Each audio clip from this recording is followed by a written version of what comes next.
a young girl, who should have been enjoying a life filled with laughter and sunshine, found herself behind bars due to an unfortunate turn of events. For years, she had endured the abuse of her stepfather, and finally mustered the courage to fight back, only to be sued by her own mother. Just a few days ago, as she was quietly playing her cello when her drunken stepfather barged into her room.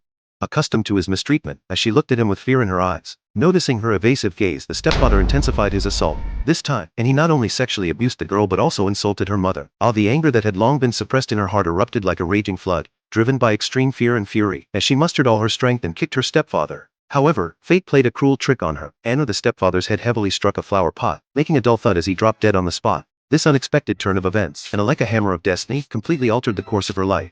In an instant, Anna she went from being a long-term victim to a criminal in the eyes of others and was mercilessly dragged to court, Anna with her own mother as the plaintiff. In court, she recounted the facts to the judge. But her mother claimed that the stepfather had never harbored any inappropriate intentions towards her.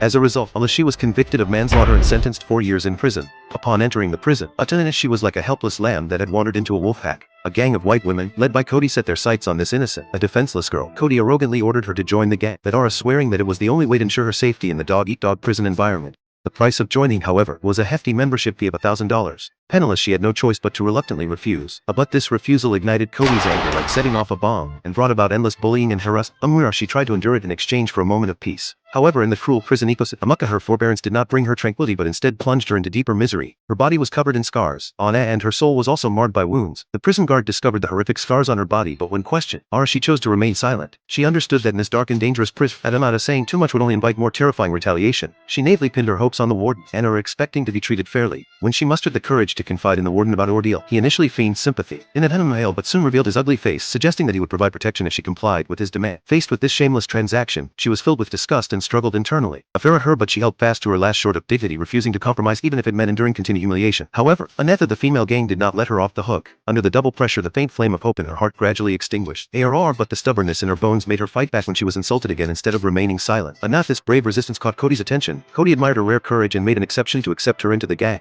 The conditions for joining were extremely harsh. He had to give the black gang leader a taste of his own medicine in front of everyone.